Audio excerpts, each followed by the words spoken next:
So, are you gonna play the RPG? Eventually, if I follow my mission, then yes.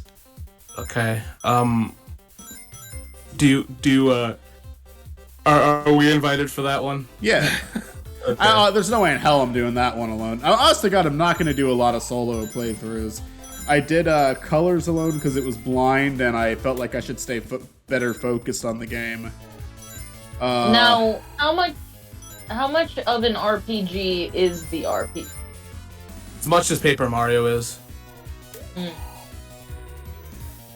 You can make Sonic an asshole in that game, so there is a little bit of freedom. That's the only thing I know about it, is you can make Sonic such an asshole. Because you get to pick how he responds to everything. The thing is that RPGs are just kind of a weird term, because every game you technically play a role to a degree. Mm-hmm. So, like, you know... Because to me, in my head, an RPG is like... You play a significant role as, like, a character. Like, you're not just making a guy move. You are, like, making, like, dialogue choices, and, like, you're choosing to be a certain person. You're not just going along with a set story. You are the story. You feel like that's more of, like, an MMO? Which is an RPG? Because MMOs, like, you have to play with other people. I mean, yeah, but, like, you know, you have to play Dungeons & Dragons with other people, technically.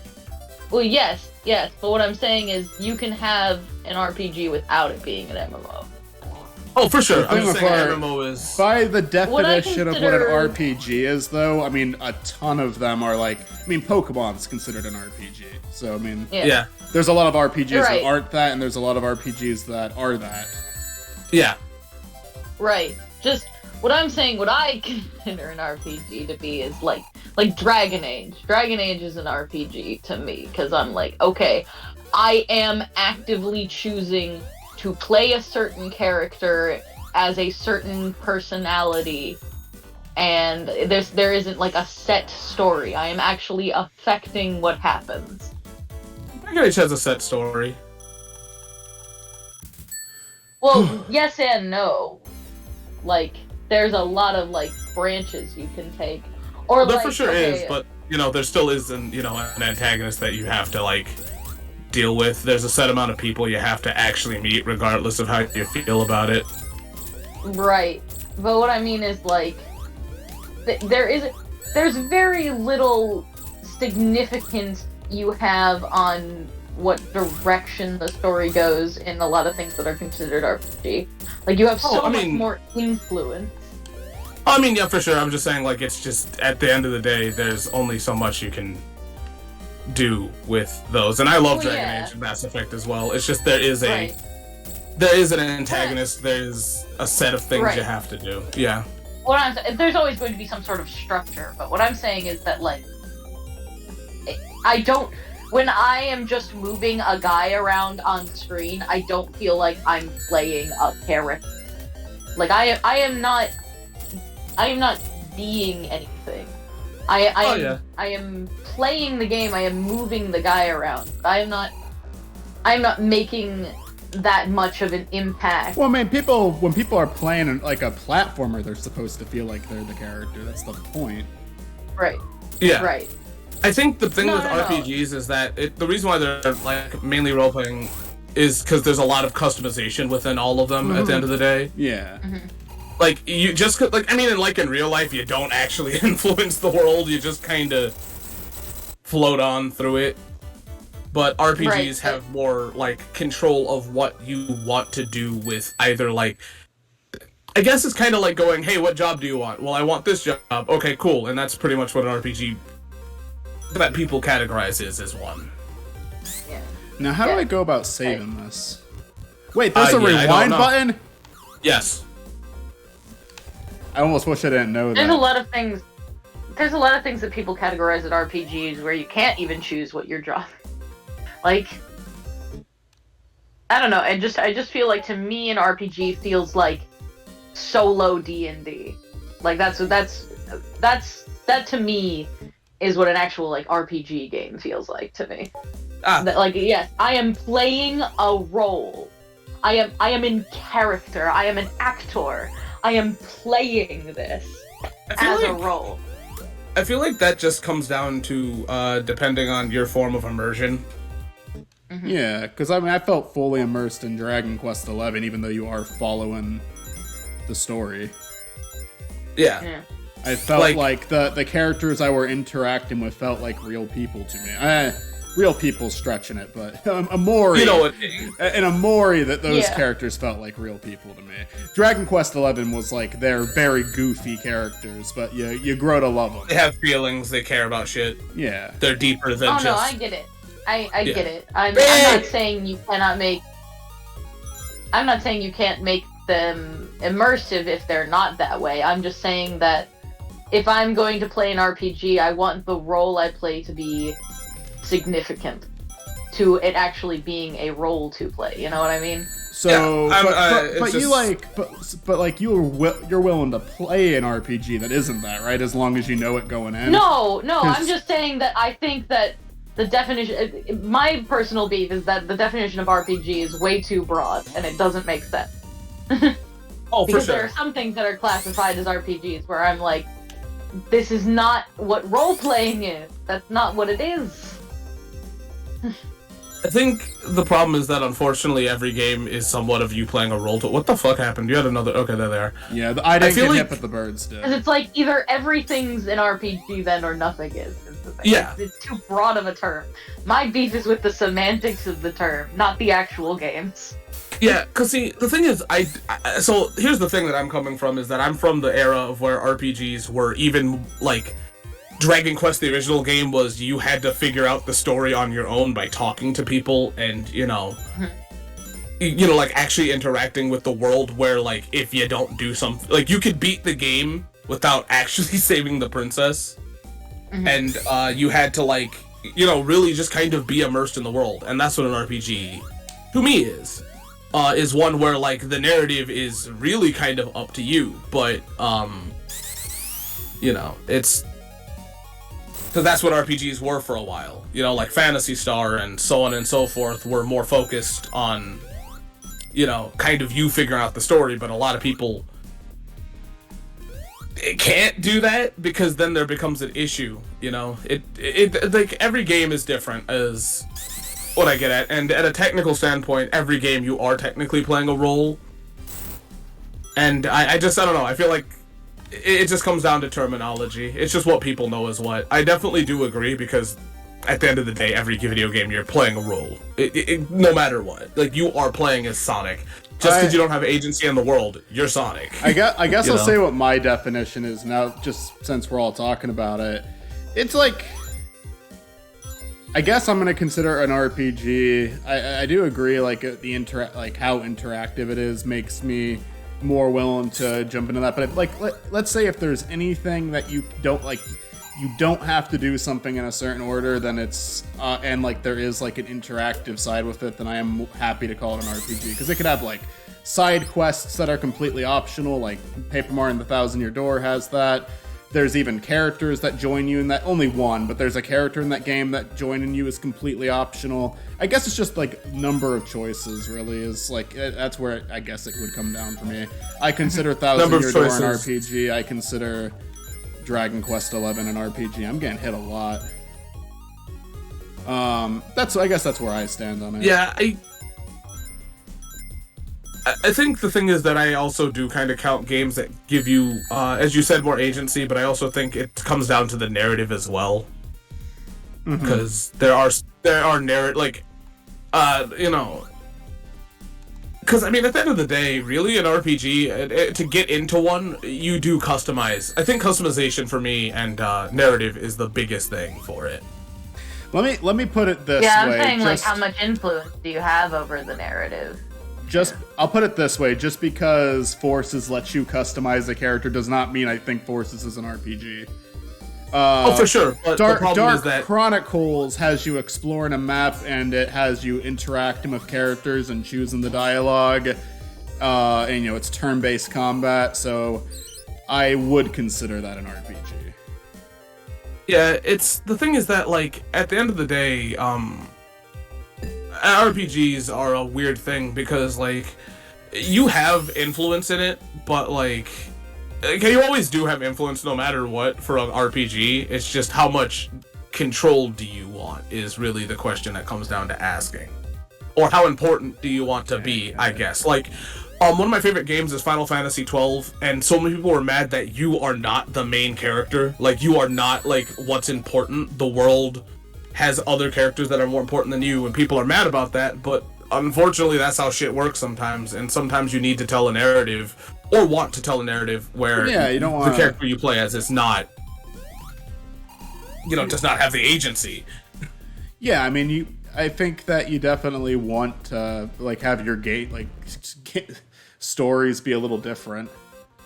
Yeah, because like Mass Effect, people could argue that you have agency, but at the end of the day, you don't. You can't stop the Reapers from coming sooner. You can't let them take over the world. Technically, you only have like at the end of the day, just because you say things and do things, and you still have preset stuff you have to do. And unlike other ones, MMOs are ones where you don't have to do it. You are playing. You can interact with people if you want to, but you don't really have to. You have agency. You can buy houses. You can do so much in an MMO that it's closer to what people think of an RPG, because it's like playing Dungeons and Dragons by yourself, but you got lost.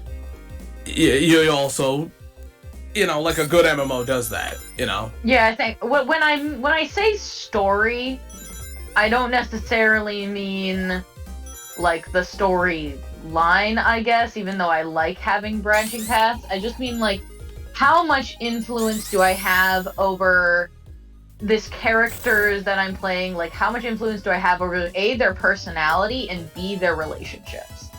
Oh yeah. Like, that is what I care about. Like it's like if I can influence their personality and their relationships in a meaningful way, that I consider like a RPG. Like I it doesn't have to be that like there isn't a set story. It's just like, I mean, how much influence do I have over the character I am playing and how I am playing them? Because like you could argue that like even an actor in like a movie doesn't have all that much influence over the writing and the script, but how they play that character is important. Like what an actor brings to the character they're playing is important. Yeah, I would also argue that includes like improv lines, choices they make with body language, stuff like that. Yeah, I would argue as well, though, not against that, but for that, like, there's games like Fire Emblem where I think that is the closest thing you're going to get into an RPG, because at the end of the day, you choose if you want to let characters live or die. You choose who's important. You get to choose the dialogue. You get to choose battles. You get to choose your romances. You get to choose how you look even in the new one. So at the end of the day, that's more RPG than even... Because you get to literally choose in 3 houses how you fight the war. You get to decide who you fight for, even if you want to fight for them. There's just so much more in it, and I appreciate that. But and I think Fire Emblem is the closest thing to having agency, because you get to choose, even though you have to do battles, whatever. You choose how you do it. You choose who you sacrifice, and it's just I feel like that's my if I had to give an RPG definition, that's it. Why is this one showing up? Who knows?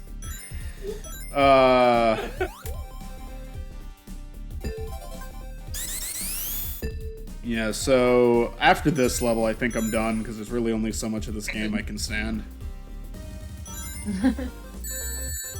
But I do see where you're coming from, because games like Mass Effect, like the BioWare ones, are just... The thing is, they are definitely give you more agency, but I feel like the fun with them is that you have God damn it. A very good narrative in it. Like, I don't know if you're... you gotta be really slow. I don't know if you count, like, Mass Effect as well, but Mass Effect and Dragon Age are some of the best. Yes. I'm gonna stop. You're gonna stop? I'm gonna stop. You need to take a breather? Yeah, this is a frustrating game. Look, I just did 3 of the games I like 3 good games in a row. I mean, R is debatable, but I like R.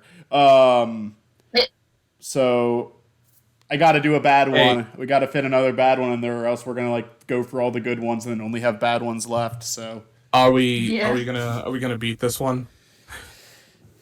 I don't know I don't know if I'm gonna do it with the emeralds, but we'll get for all the levels. Oh, fuck the emerald. I think, before we quit, and I'm not trying to say that, like, you're not good at Sonic Emerald Zones, because I don't know. I'm bad at that. but- I haven't done it successfully once. I feel like you could get this one.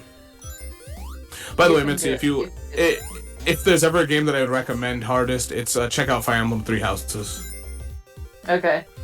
Because, like, unlike Mass Effect and even Dragon Age, you get to talk to the people and have, like, there's more characters that you control. And also, there's more relationships, and you can choose to, like, even go farther within it and, talk to them, like, simulator daily. with extra steps. That's what I like to hear. Well, that's what it is. And you also you get to choose which class they are, too. Oh. So, like, you control practically everything.